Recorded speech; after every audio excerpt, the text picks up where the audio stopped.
भारत की सामरिक शक्ति का प्रतीक डाक मिसाइल सिस्टम नेतृत्व 17 मैकेनाइज्ड इन्फेंट्री के कैप्टन अंकित कुमार के हाथों में। नामिस एक टैंक विध्वंसक भारतीय नवाचार की शक्ति का परिचायक है, जो दुश्मन के टैंक्स को नष्ट करने के साथ साथ सबसे पहले भेजे हमारे टोही एलिमेंट्स को दुश्मन के हमले से सुरक्षा प्रदान करता है और भारतीय सेना की एंटी टैंक क्षमता को मजबूत करता है। यह 4 किलोमीटर की दूरी से दुश्मन के टैंक को ध्वस्त करने की क्षमता रखता है। हेलो राम राम दोस्तों, कैसे हो आप? आशा करते हैं आप बहुत अच्छे होंगे और हमारे YouTube channel Ram blog Jaipur में फिर से एक बार आपका स्वागत है। वही सुबह सुबह का टाइम और प्रिंस भी रेडी हो गया और आज क्या है, हम आर्मी की जो परेड है उसको देखने जा रहे हैं। और वीडियो को पूरा देखना और देखने के बाद कमेंट में जय हिंद वंदे मातरम जरूर लिखना। तो प्रिंस क्या है, कल भी गया था और आज फिर हमारे साथ जाने वाला है। कितना खुशी हो रही है? बहुत खुशी हो रही है। तो ये प्रिंस हम जाएगा और हम दोनों देखेंगे वहाँ पे जो परेड का जो कैसा वहाँ का माहौल रहेगा वो भी आपको दिखाएंगे। तो चलिए एक बार वहाँ का जो दृश्य है वो दिखाएंगे। तो वीडियो पूरा देखना और देखने के बाद कमेंट में जय हिंद जरूर लिखना। जय हिंद जरूर लिखना। जंगी निशान हमरो marching before you is the Nepali army band whose soulful music fills Mahal Road with melody reflecting the shared legacy of valor and tradition between Nepal and India.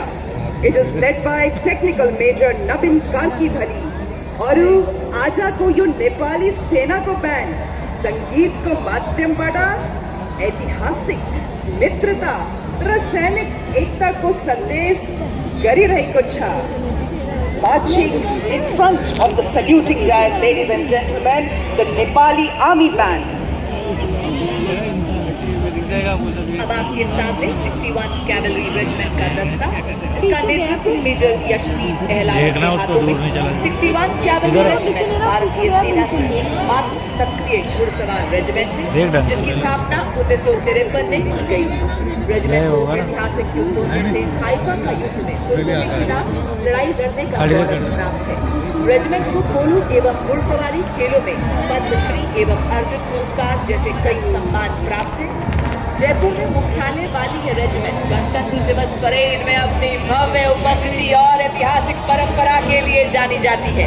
आपके सामने बड़ी शान से गुजरती 61 कैवलरी रेजिमेंट भारत के प्रतिष्ठित घुड़सवार योद्धाओं के शौर्य को जीवंत करती है और भारतीय सेना के आधुनिक स्वरूप को प्रदर्शित करती है। रेजिमेंट को इतिहास में दर्ज अंतिम घुड़सवार चार्ज का नेतृत्व करने का विशिष्ट गौरव प्राप्त है।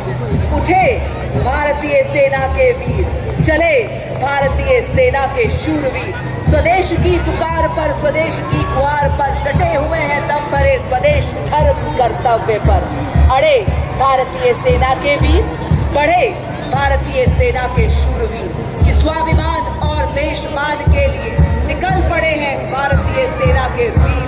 विकास पूर्ण सेना के लिए, देश की रक्षा के लिए, देश के विकास के लिए अर्जुन के समान लक्ष्य भेदी हो रहे आदर्श वाक्य शक्ति यशोवन दर्शाएगा किस प्रकार के हमारी विभिन्न इकाइयां विजयश्री का मार्ग प्रशस्त करती हैं। सबसे पहले मैकेनाइज्ड कॉलम की श्रृंखला में आगे बढ़ता दस्ता हाई मोबिलिटी रिकॉनेसेंस व्हीकल यानी टोही दस्ता, नेतृत्व 22 गार्ड के सूबेदार प्रदीप सिंह द्वारा। लड़ाकू दस्तों की आंख और कान कहा जाने वाला 7.62 millimetre medium machine gun anti tank guided missile से सुसज्जित। इसमें non kinetic interceptor counter US हल लगा है जो 2 किलोमीटर तक ड्रोन को बाधित कर सकता है। युद्ध भूमि में बनकर भीष्म सा अटल, लोहे का वक्ष स्टील का संकल्प बना। युद्ध काल हो या सीमाओं का मैदान, हर शत्रु को भस्म करे, यह है भीष्म टैंक महान।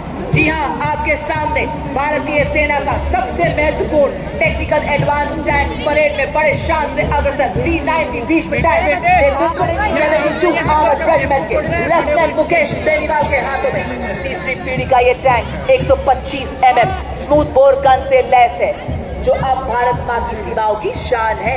ये 4 प्रकार के गोले बारूद दाग सकता है। ये 5 किलोमीटर की दूरी मिसालदार प्रतीश N1 120 मिलीमीटर की मुख्य rifle gun, 12.7 millimetre anti aircraft gun, 7.62 millimetre coaxial machine gun इसे प्रबल प्रहार में सक्षम बनाती है। 70 किलोमीटर प्रति घंटे की अधिकतम रफ्तार, 40 किलोमीटर प्रति घंटे की क्रॉस कंट्री गति से हर दुर्गम इलाके को पार करने में सक्षम। आत्मनिर्भर भारत के तहत निर्मित इसका आर्मर पियर्सिंग एम्युनिशन दुनिया के किसी भी आधुनिक टैंक के कवच को भेदने में पूरी तरह से सक्षम है। Coming up next is the infantry combat vehicle BMP-2 Sarath, capable of operating effectively in all battlefield terrains of deserts, mountainous regions and high altitude that can carry 10 fully equipped soldiers. Led by Lieutenant Gurivili Gyanendra Kumar of 8 Mechanized Infantry, it has 360-degree sight for panoramic view along with laser rangefinder and loitering munition system, also known as CAM. It is a high mobility combat vehicle with potent armament and state-of-the-art night fighting capability, which makes it capable of destroying enemy targets up to a distance of 4 kilometers. Bharat की सामरिक शक्ति का प्रतीक नाग missile system नेतृत्व 17 mechanised infantry के captain Ankit Kumar के हाथों में। नामिस एक टैंक विध्वंसक भारतीय नवाचार की शक्ति का परिचायक है, जो दुश्मन के टैंक्स को नष्ट करने के साथ साथ सबसे पहले भेजे हमारे टोही एलिमेंट्स को दुश्मन के हमले से सुरक्षा प्रदान करता है और भारतीय सेना की एंटी टैंक क्षमता को मजबूत करता है। यह 4 किलोमीटर की दूरी से दुश्मन के टैंक को ध्वस्त करने की क्षमता रखता है। नामिस एक Navika tracked armoured fighting vehicle इसमें शामिल है।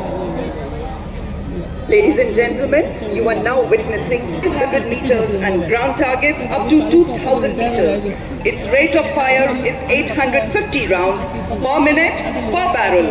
Shilka successfully shot down drones launched by Pakistan during Operation Sindoor, protecting the ground-based assets of Indian Army and upholding the country's honor. और अब आपके सामने इन्फेंट्री के दस्ते, जिन्हें queen of radio surgeon upgraded शिल्का के बाद मंच की ओर अग्रसर अगला दस्ता K9 वज्र टी का नेतृत्व 2 मीडियम रेजिमेंट के लेफ्टिनेंट राघवेंद्र आजाद द्वारा हमारे सभी दस्तों को लंबी दूरी तक फायर सपोर्ट देने में सक्षम है। एक ऐसा सेल्फ प्रोपेल्ड गन सिस्टम जो मरुस्थल में भी 66 किलोमीटर प्रति घंटे की रफ्तार से दौड़ सकता है। 155 मिलीमीटर 52 कैलिबर ट्रैक्ड हॉविट्जर तोप जो 40 किलोमीटर तक टैक्टिकल हॉलर आपके सामने, जिसका नेतृत्व 29 पैरा एसएफ के हवलदार सत्यवान सिंह के हाथों में। यह एक ऑल टेरेन व्हीकल है जिसकी टोइंग क्षमता 680 किलो है। 2 रैक्स जिनमें 107 किलो का पेलोड रखा जाता है। सेना में इसका उपयोग मुख्य रूप से पेट्रोलिंग, रेकी, कैजुअलिटी इवैक्यूएशन के लिए किया जाता है। इसी श्रेणी में इसी के साथ आप देख सकते हैं all terrain vehicle Ajay Ketu, जिसका नेतृत्व 3 पैरा रेजिमेंट के हवलदार गुलाम महबूब के हाथों में। इसका उपयोग तेज तैनाती, पेट्रोलिंग, रेकी एवं हिट एंड रन जैसे कार्यों के लिए किया जाता है। रेडियो सर्जन इन्फेंट्री कॉलम का अगला वाहन स्पेशलिस्ट मोबिलिटी व्हीकल नेतृत्व द्वितीय गढ़वाल राइफल्स के नायब सूबेदार संदीप चमोली। स्वदेश निर्मित विशेष गतिशीलता वाला ऐसा वाहन जो दल पथरीले रेतीले हर इलाके में दौड़ सकता है। सियाचिन के -50 डिग्री तापमान से लेकर तपते रेगिस्तान में अपनी जिम्मेदारी को बखूबी निभाता है। SMP 40 किलोमीटर की अधिकतम स्पीड, 1200 किलो वजन ले जाने की काबिलियत, भारी बारिश, बर्फीले तूफान, कोई बाधा इसे रोक नहीं सकती। गत वर्ष पंजाब में आई बाढ़ में SMP ने बचाव कार्यों में एक अत्यंत महत्वपूर्ण भूमिका अदा की। Coming up next is the anti-mine and bulletproof, the quick reaction fighting vehicle heavy and medium. QRFE Heavy is led by Naib Subedar Ajay Kumar of Dogra Scout, and QRFE Medium is led by Havaldar Ram Nivas Gujjar of 3 Mahar Regiment. QRFE Medium has handheld tactical drone jammer Trishul installed with a range of 2 kilometers, designed to counter hostile drones by disrupting their control. अभी तक आपने हमारे ये video देखा। Video देखने के लिए आपका बहुत बहुत धन्यवाद। और आज क्या प्रिंस को भी बहुत सारा दिखाया, जो आर्मी का जो वहाँ पे जवान थे, और आर्मी के डॉग जो रहते हैं ना, रोबोटिक डॉग भी, और वो दूसरे जो रियल में डॉग, वो भी देखे, वो छोटे रियल वाले और रोबोटिक। हाँ, दोनों तरह के दिखाए। तो प्रिंस बहुत खुश हुआ, मैंने भी देखा और आपने भी देखा। और ये वीडियो आपको कैसा लगा कमेंट करके ज़रूर बताना। तो आज का वीडियो अगर अच्छा लगा तो एक बार लाइक ज़रूर करना दोस्तों, और चैनल पे पहली बार विजिट किए तो चैनल को सब्सक्राइब करना। तो आज का वीडियो हम लोग यहीं एंड करेंगे। आपको मिलेंगे एक और नई वीडियो के साथ, तब तक के लिए बाय बाय बाय। जय हिंद, वंदे मातरम।